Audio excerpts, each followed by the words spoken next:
Hello guys, आप सब कैसे हैं? आई होप सब अच्छे होंगे। स्वागत करते हैं आज की एक और नए वीडियो में। आज हम महिला सशक्तिकरण के क्या क्या कारण और प्रभाव हैं जो पेपर में सबसे अधिक पूछे जाते हैं, चाहे वो किसी का एग्ज़ाम हो, है ना। तो आज इसको पढ़ेंगे। चलिए वीडियो को स्टार्ट करते हैं।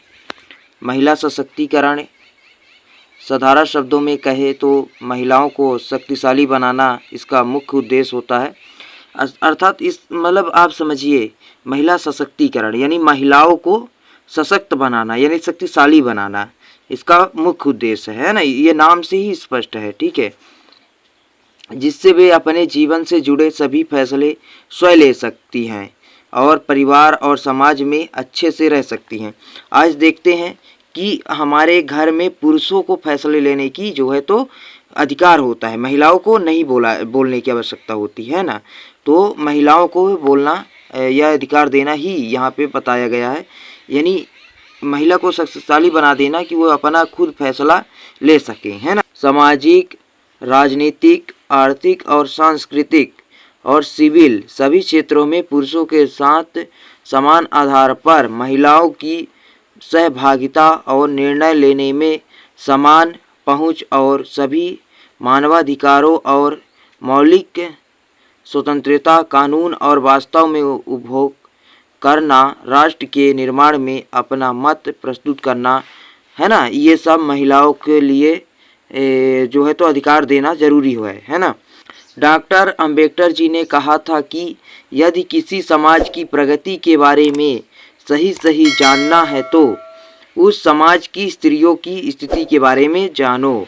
यानी अगर हमको समाज के जो है तो जो प्रगति है, जो मतलब वो समाज कैसा है, कितना विकसित है, वहाँ के लोग कैसे हैं, तो उनको अगर जानना है तो वहाँ की स्त्रियों के बारे में जानना जरूरी है ना।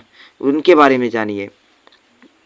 कोई समाज कितना मजबूत हो सकता है इसका अंदाज़ा इस बात से इसलिए लगाया जा सकता है क्योंकि स्त्रियाँ किसी भी समाज की आधी आबादी होती हैं। आप देखते हैं कि स्त्रियाँ पुरुषों की ही बराबर होती है ना, आधी आबादी उनकी आधी पुरुष की, है ना। तो इसलिए महिला सशक्तिकरण के कारण निम्नलिखित हैं। आइए कारण देख लेते हैं। पहला कारण है नारी को निम्नतर समझना, है ना। हम देखते हैं कि जो स्त्रियां हैं उनको हम कोई अधिकार नहीं देते हैं, उनको निम्न समझा जाता है, नीचे की, है ना, कि तुम मेरे अंडर रहो। पुरुष क्या सोचते हैं कि नारी मेरे अंडर रहे, है ना। और पितृसत्तात्मक समाज, यानी यहाँ जो है ना तो जो भी काम है तो पुरुष ही करेंगे, है ना। यहाँ जो है तो पिता की जो धन संपत्ति है वो महिलाओं के नहीं बल्कि पुरुषों को दिया जाता है। महिलाओं को पुरुष के बराबर समान सम्मान और अधिकार व अवसर न देना इसका मुख्य कारण है। अब हम देखते हैं कि महिलाओं को पुरुषों के बराबर सम्मान नहीं दिया जाता है, सम्मान और अधिकार व अवसर नहीं दिया जाता है कि तुम ये भी न, मतलब अब भले ही दिया जाने लगा, पहले नहीं दिया जाता था, अब तो कुछ दिया जाने लगा कई जगह, अभी भी कई जगहों में नहीं दिया जाता। महिलाओं को शिक्षा से वंचित रखना, अल्प आयु अर्थात कम उम्र में ही विवाह कर देना, महिलाओं को घर से बाहर ना जाने देना, महिलाओं को निर्णय लेने का अधिकार ना होना या ना देना, ठीक है, कि तुम निर्णय मतलब कि ले सको, ऐसा अधिकार तुमको नहीं है, ऐसा बोला जाता है ना। महिला सशक्तिकरण के प्रभाव निम्नलिखित है। आइए इसके प्रभाव देख लेते हैं। महिलाओं को भी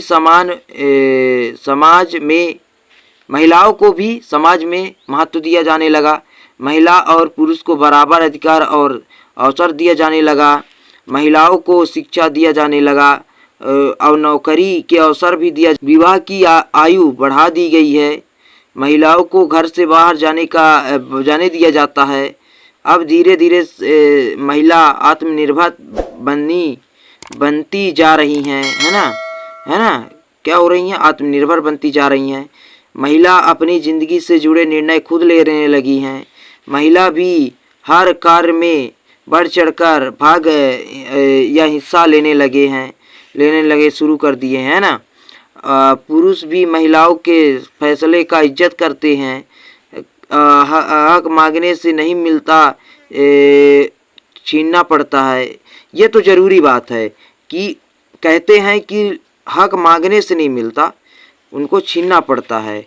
महिलाओं को शक्तिशाली बनाने में महिला सशक्तिकरण अहम भूमिका निभा सकती है और इसका प्रभाव हम लोग देख ही रहे हैं, है ना। तो चलिए आज